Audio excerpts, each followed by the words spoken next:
每次打国服排位，特别是在排位更新难度高的都让我吃惊，对手十分血腥，拿分如履薄冰，我直接神志不清。在数次被大比分碾压后，起初我以为是我的问题，直到我排到了这18-0的上伯乐，那一刻我悟了，不是我变菜了，是我的对手变得奇怪了。秉着自己不行就辅助队友原则，在新的一局里，我直接掏出了奶妈。作为一个团队型奶妈，替队友检查完治疗有没有毒后，在胜利的瞬间，我便直接冲向了包点，开始拆包。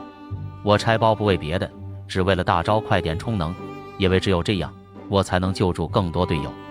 可能是我过于团队的精神感动了队友，队友奖励了我一个1打2的残局。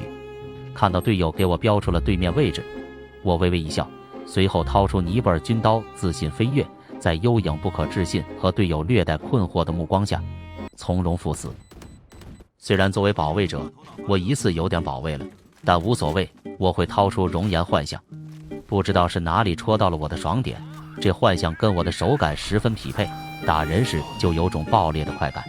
在把幽影爆出黑色舍利子后，面对杰锋的顶级胎敏，我直接右拉加左拉，给杰锋爆成麻花。转眼剩最后个0，当我掏出双持尼泊尔后，对面幽影和0，就注定逃不了被我俘虏的命运了。没别的原因，因为我是幽灵猎，可能是我的发挥过于炸裂，瑞娜对我的地狱火产生了兴趣。可惜他貌似没法像我一样驾驭住这皮肤。在继续常规猎杀完保安后，我顶级左右晃身反杀解封，剩最后个机器人，我细节开大，以瑞娜为掩体，全程丝血没掉，拿下3杀。打到这里，我感觉我的手感已经变异了。在随手把原位狂徒赐给瑞娜后，我预判到了对面会打 A， 所以开局直接上墙，再次把幽影爆出舍利子。幽影死后，我瞬间判断出了对面肯定会转点，所以直接按住左键滑步撤退。看到杰锋此时还在花园蹲坑，说实话，我和他的意识已经不在一个水平上了。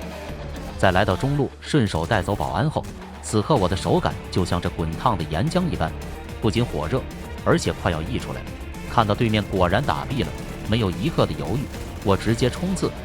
然后就被爆了。